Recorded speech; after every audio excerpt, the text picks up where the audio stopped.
안녕하세요. 라이프 디톡스입니다. 오늘의 디톡스 영상은 고정 지출 항목의 부양비 중 요양원 및 요양병원 비용을 지원받는 방법에 관한 내용입니다. 기대 수명의 증가 및 베이비 부머 세대의 고령화 진입으로 현재 대한민국은 유례를 찾아보기 어려울 정도의 빠른 속도로 고령화가 진행되고 있습니다. 2025년도에는 고령화 인구가 전체 인구의 20% 이상이 될 것으로 예상되고 있으며 이는 약 1,000만 명의 인구로 대한민국은 초고령 사회에 돌입하게 되는데요. 이에 따라 요양 관련 복지제도에 대한 관심과 필요는 날이 갈수록 증가할 것으로 예상됩니다. 전문적인 케어를 받아야 하는 상황이거나 또는 다양한 이유로 요양원이나 요양병원을 이용하는 경우가 많습니다. 따로 지원금을 받지 않는다면 꽤 많은 비용이 발생할 수 있는데요. 소개드리는 내용들을 잘 이용한다면 금액적인 부담을 많이 줄일 수 있습니다. 우선 요양병원과 요양원의 차이에 대해 간략히 설명드리겠습니다. 이름에서 알 수 있듯이 요양병원은 의료법, 국민건강보험법에 의해 설립된 의료시설입니다.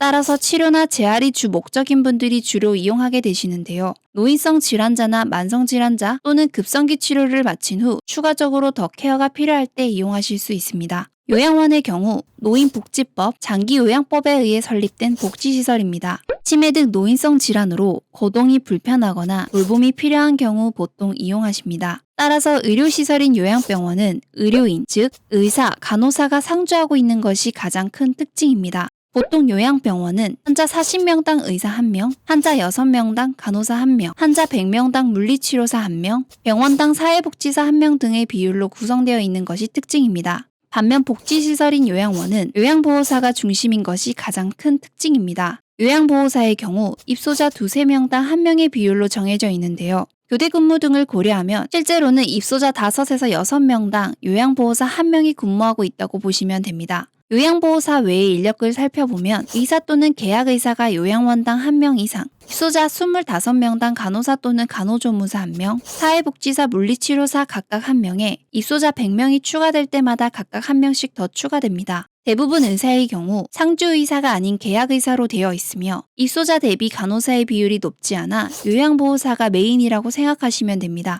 요양병원과 요양원의 추가적인 인력 차이를 살펴보자면 요양병원의 경우 간병인이라고 존재합니다. 보통 6인병실 1개당 1명에서 2명 정도가 계시는데요. 별도로 자격증이 필요 없으며 요즘은 외국인 간병인이 조금씩 늘어나고 있는 추세라고 합니다. 요양원의 경우 설명드린 바와 같이 요양보호사분들이 일을 하고 계시고 요양보호사의 자격증이 필요한 것이 특징입니다. 각각의 입원 및 입소 조건을 간략하게 말씀드리면 요양병원의 경우 의사소견서나 진료 의뢰서가 필요하며 요양원의 경우 장기 요양 등급 판정을 받는 것이 필요합니다. 이번에는 많은 분들께서 궁금하실 수 있는 비용 부분의 차이점과 비용을 줄일 수 있는 팁들을 소개해드리도록 하겠습니다. 우선 요양병원의 경우 진료비 병실료는 급여 항목으로 전체 금액의 80%는 정부에서 지원을 하기에 20%만 본인이 부담하면 됩니다. 따라서 일반적인 경우 진료비 병실료의 본인 부담금은 대략 월 40만 원 정도라고 보시면 됩니다. 요양원의 경우에도 입소비는 요양병원과 마찬가지로 급여 항목인데요. 전체 금액의 80%를 정부에서 지원하고 20%만 본인이 부담하면 됩니다. 금액으로 보자면 대략 월 45만 원 정도입니다. 식재료비, 즉 식사비의 경우 요양병원에서 급여 항목이라 전체 금액의 50%만 본인 부담금인 반면 요양원에서는 비급여 항목으로 100% 본인 부담금이 발생합니다. 시설에 따라 조금씩 차이는 있지만 요양병원, 요양원 모두 대략 월 25에서 30만 원 정도의 본인 부담금이 발생한다고 보시면 됩니다. 다음은 요양병원과 요양원 비용 중 가장 차이가 큰 간병비입니다.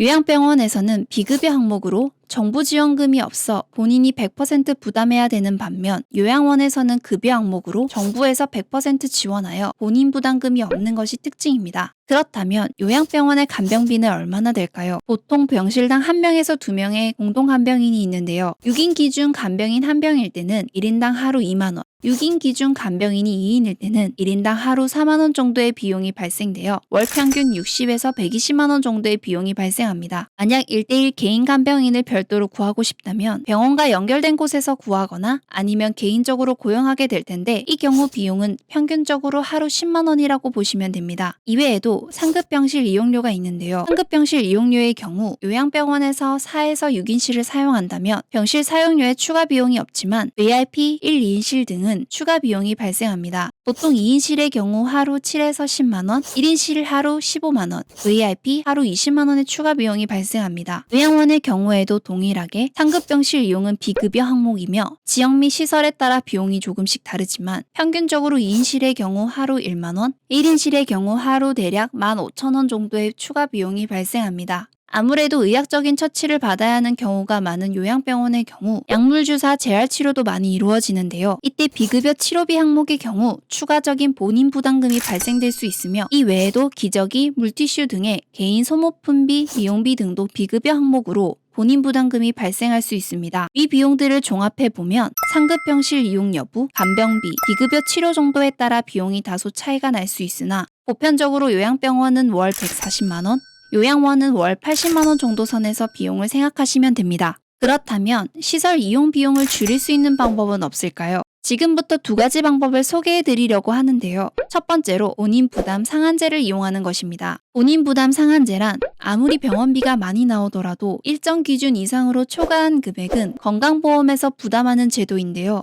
아래 본인 부담 상한액 표를 보시게 되면 건강보험료 부담 수준에 따라 본인 부담 상한액이 다른 것을 알 수 있습니다. 한번 쉽게 설명드려 보겠습니다. 예를 들어 보험료 4에서 5분위에 속하는 환자가 요양병원에서 22년도에 6개월 동안 입원을 하며 본인 부담금 550만 원을 부담하였을 때 건강보험공단으로부터 환급받을 수 있는 금액은 얼마일까요? 이 경우 우선 입원 일수가 120일을 초과하였고 보험료 4에서 5분위에 속하기 때문에 본인 부담금 상한액은 217만원입니다. 따라서 이미 수납한 550만원에서 본인 부담 상한액 217만원을 뺀 나머지 333만원을 다시 계좌로 환급받을 수 있습니다. 본인 부담 상한액 초과금 신청 방법은 공단에 직접 방문하거나 전화 또는 인터넷 등을 통하여 신청할 수 있는데요. 인터넷으로 신청하는 방법은 국민건강보험 접속 후 민원 여기요 탭에 개인 민원 신청 클릭, 환급금 조회 신청해서 신청하시면 됩니다. 두 번째로는 간호간병 통합 서비스를 이용하는 것입니다. 간호간병 통합 서비스란 보호자나 간병인 없이 간호사와 간호보조 인력으로 구성된 전문 간호 인력이 입원 환자를 직접 돌보는 서비스입니다. 해당 서비스의 경우 요양병원에서는 아직까지 지원되지 않아 급성기 치료를 마친 후 집으로 복귀하거나 또는 요양병원으로 최종 전원하기 전 병원급 등에서 잠시 재활 또는 회복기를 가지는 동안 유용하게 이용할 수 있는 복지입니다. 전문 간호 인력이 환자를 24시간 케어하기 때문에 별도의 간병인을 두지 않아도 되며 건강보험이 적용되기 때문에 본인 부담금이 입원료의 20%라 비용적인 부분에서 상당히 부담을 줄일 수 있는 것이 특징입니다. 우선 간호간병 통합 서비스를 이용하기 위해서는 해당 서비스를 지원하는 병원을 찾아야 하는데요. 해당 병원을 찾는 방법은 국민건강보험공단에 접속 후 건강인의 검진기간 병원 찾기,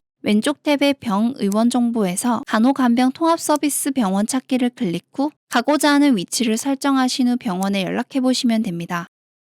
그렇다면 요양병원이나 요양원을 선택할 때 어떠한 점을 고려해야 될까요? 첫 번째로 가장 중요한 것은 찾아뵙기 가까운 곳이며 주변에 산책 환경이 잘 갖춰진 곳이어야 합니다. 자주 찾아뵙고 인사드리는 것만큼 좋은 것이 없고 또 어르신이 안전하게 산책할 수 있는 좋은 장소가 있다면 회복에 큰 도움을 주기 때문입니다. 두 번째로는 시설 내 냄새 및 식사의 질입니다. 관리가 잘 되는 시설일수록 냄새 관리가 철저하여 쾌적하고 또 제공되는 식사의 퀄리티가 좋기 때문입니다. 세 번째로는 요양시설 평가 점수가 높은 곳입니다. 요양원의 경우 기간 운영은 어떻게 이루어지는지, 입소자는 어떻게 대하는지, 식사비는 얼마나 투명하고 효율적이게 사용되는지 등을 종합적으로 평가하여 등급이 A등급에서 E등급까지 매기게 되는데요. A등급에 가까울수록 더 좋은 평가를 받은 것입니다. 요양원 평가 점수를 확인하는 방법은 국민건강보험공단에 접속 후 정책센터의 노인 장기요양보험에 접속합니다. 우측의 빠른 메뉴 중 장기요양기간 찾기에서 지역 등을 선택하시면 찾을 수 있습니다.